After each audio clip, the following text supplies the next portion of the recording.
কিন্তু যখন জিন আসে বুঝতে পারিস নামাজ পড়তে, তখন মসজিদ মস মস মস মস মস মস করতেই আছে। যেই রাতে মসজিদ তৈরি করছে সেই রাতে গিয়ে চলে গেছে বাপ। ভানু বিবির ঘরে ভানু বিবি নাই, তখন দেখে তিনি পাগল হয়ে যান এবং চিৎকার চেঁচামেচি করেন। স্বপ্নে দেখাই মনে করো যে এক রাতে হয়েছে আমার বাপ ওই দেখছে যে মসজিদ হচ্ছে বাড়ির থেকে এসে, হ্যাঁ এখন আমার বাপ গোটা গায়ের মানুষের দেখছে কি ব্যাপার এই ভাগে মসজিদ হচ্ছে, আমরা তো জানি না শুনি না, এই মসজিদ তৈরি করলো কে দিয়ে আমার ফুবু গুজায় ঘরে থাকতে ফুবু নাই কো এ নাই তে নাই আইজও নাই কাইলেও নাই। ভানু বিবির জন্য জিনেরা যে ঘরটি তৈরি করেছিল সেখানে অদৃশ্যভাবে ভানু বিবিকে রাখা হতো, এটাও লোকমুখে শুনতে পাওয়া যায়। 7 মাস টাকাও আছিল, 7 মাস টাকায় মনে করো যে এটি আছে। তারপরে আমারে বলেছিল যে তোর গোষ্ঠীর ভিতরে যে কোনো একজন পাবে।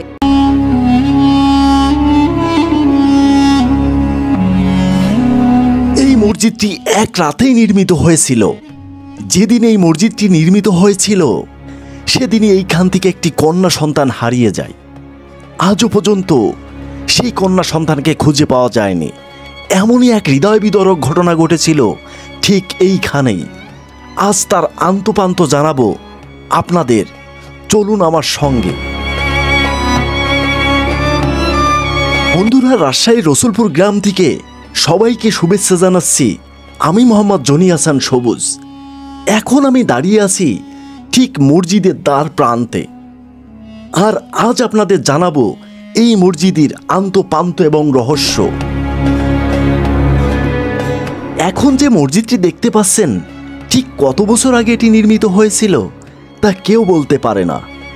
তবে লোকমুখে প্রচলিত আছে যে মসজিদটি নির্মিত হয়েছিল 1700 শতাব্দীর মাঝামাঝি সময়ে। আরও প্রচলিত আছে যে এই মসজিদটি অলৌকিকভাবে নির্মিত হয়েছিল, তবে কে বা কারা নির্মাণ করেছিল তা কেউ বলতে পারে না। ঠিক নামাজ পড়তে আসতে, কিন্তু যখন জিন আসে বুঝতে পারিস নামাজ পড়তে, তখন মসজিদ মস মস মস মস মস মস করতেই আছে। আবার তুমি যখন নামাজ পড়ে বাইরে যাবে আর কিচ্ছু নাই। বন্ধুরা, আমি লোকমুখে শুনতে পাই এই মসজিদটি নির্মাণ করেছিল জিনেরা। তবে এর পিছনে লুকিয়ে আছে অনেক হৃদয় বিদারক ঘটনা, যা শুনলে আপনি আঁতকে উঠবেন। মসজিদ তৈরি করেছে আল্লাহর তরফ থেকে। সেই মসজিদ হওয়ার পরে জিনেরা ওই ঘরে ছিল খুঁয়ে দিয়ে চলে গেছে। আজও লিয়ে গেছে কাইলেও নিল। সম্পূর্ণ জিনিস রান্না বাড়ার থেকে সম্পূর্ণ জিনিস এই ঘরে ছিল। বন্ধুরা, এই মসজিদটি নির্মাণের সঙ্গে একটি নাম জড়িত, ভানু বিবি। মসজিদটি যে স্থানে দাঁড়িয়ে আছে সেটি ছিল ভানু বিবির পিতার জমি। লোকমুখে যতটুকু জানা যায় ভানু বিবির পিতা ছিলেন একজন ধনাঢ্য ব্যক্তি। এক রাতে ভানু বিবির পিতা গভীর ঘুমে ঘুমিয়েছিলেন। তখন তিনি একটি অলৌকিক স্বপ্ন দেখেন। স্বপ্নে তাকে দেখানো হয় তার বাড়ির সামনে স্থানে একটি মসজিদ নির্মাণ হবে। সেখানে গ্রামের সবাই নামাজ পড়বে, আল্লাহ জিকির করবে এবং কুরআন তেলাওয়াত হবে। কিন্তু সেই মসজিদ নির্মাণের পরিবর্তে তাকে তার মেয়ে ভানু বিবিকে দিতে হবে। স্বপ্নের পর ভানু বিবি পিতার ঘুম ভেঙে যায় এবং তিনি ভাবতে থাকেন। কয়েকদিন এভাবে স্বপ্ন চলতে থাকে। পরের সময় জ্যৈষ্ঠ মাসে আম কুড়ে পাকা আম আমি জড়ো করে থুইছি, এই জায়গাতে থুইছি, আবার এই পিঁড়ার পুরো থুইছি, সেই আম আমার নাই নাইতে নাই। ভানু বিবির পিতা ঘুমের মধ্যে আবার সেই স্বপ্ন দেখেন।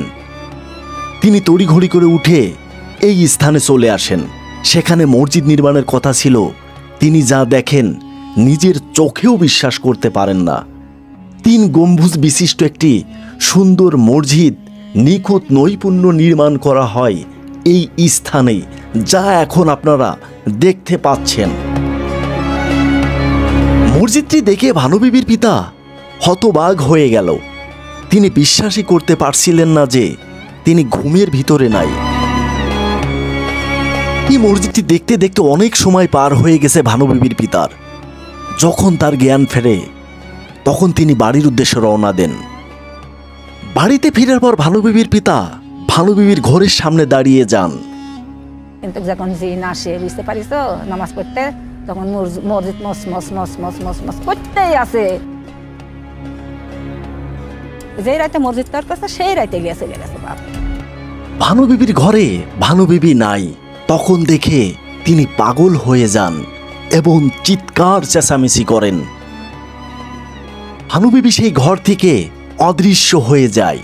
তিনি বুঝতে পারেন যে মসজিদটি নির্মাণ হয়েছে, তার মেয়েকে জিনেরাও নিয়ে গিয়েছে। সকালে গ্রামের মানুষেরা দেখল এই অলৌকিক মসজিদ। সেই দিন থেকে এখানে নামাজ, কোরআন তেলাওয়াত সবকিছুই শুরু হয়। বন্ধুরা, লোকমুখে আরো শোনা যায়, এখন যে ছোট্ট ঘরটি দেখছেন মসজিদের পাশে, সেই ঘরটিও জিনেরা তৈরি করে। তবে এই ঘরটি তৈরি করা হয় ভানুবিবির জন্য। স্বপ্নে দেখাই মনে করো যে এক রাতে হচ্ছে আমার বাপ ওই দেখছে যে মসজিদ হচ্ছে বাড়ি থেকে এসে, হ্যাঁ। এখন আমার বাপ গোটা গায়ের মানুষের বলছে কি ব্যাপার, এই ভাগে মসজিদ হচ্ছে, আমরা তো জানি না শুনি না, এই মসজিদ তৈরি করলো কে? দিয়ে আমার ফুবু যায় ঘরে থাকতে, ফুবু নাই কো, এ নাইতে নাই, আইজও নাই, কাইলেও নাই। ভানুবিবির জন্য জিনেরা যে ঘরটি তৈরি করেছিল সেখানে অদৃশ্যভাবে ভানুবিবিকে রাখা হতো, এটাও লোকমুখে শুনতে পাওয়া যায়। আজ পোয়া গেছে তাও মনে করো জ্বলতেই আছে, জ্বলতেই আছে। এটা সেই রাতে কোনো মানুষ ছিল না কি কেউ কি আসা যে আলো দিবে কি ভালো মন্দ, ওই আল্লাহর তরফ থেকে এটা হচ্ছে ওই জিনেরাই করেছে। এই মসজিদ যখন তৈরি করে তখন ওই যে জান্নার পাশে মোটা মোটা দুটা মোমবাতি ছিল, এই পার ছিল আর ও পার ছিল। 7 মাস টাকাও ছিল, 7 মাস টাকায় মনে করো যে এটি আছে।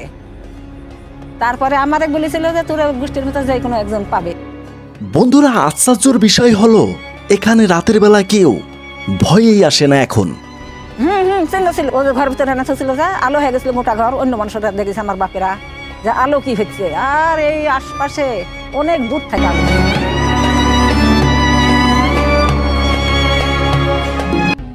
ওটি তো বাইশা ছিল না বাবা, এক রাতে মাটি কাটিছে, এক রাতেই পুড়াছে ইট, পুরা মনে কর যে মসজিদ তৈরি করে যেটুকু বাদ বাকি আসছিল থুইয়া ওরা চলে গেছে আমার।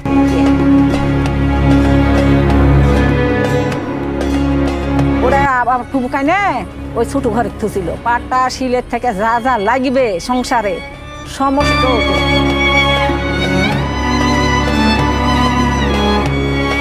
এই যে ভাঙ্গিছিল, এই মসজিদ ভাঙিছিল, এই ভাগে আসি না তো বাবারও, এই ভাগে আসছিল না মসজিদ যখন হচ্ছে তখন খুব সিস্টেম সুন্দর, তখন টিন টান দেখ সুন্দর আসছিল। এখন আমার এক গায়ের সোয়ালে ভাঙিছিল, ভাঙার পরে আমি নিষেধ কোনো উঠি দাঁড়া থেকে যে বাবা মসজিদ ভাঙিস না রে সোনা, ভাঙবো না তো, ভাঙতে হয় না আল্লাহর দেওয়া জিনিস।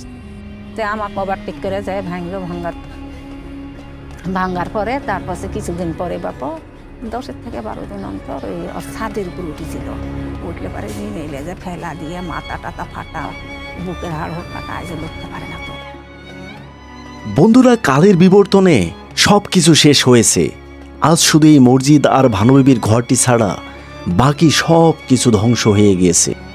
বন্ধুরা, এই মসজিদটি কেবল একটি স্থাপনা নয়, এটি ইতিহাস, অলৌকিক কাহিনী, বিশ্বাস এবং গ্রামের জীবনের সঙ্গে মিলে এক রহস্যময় স্থান।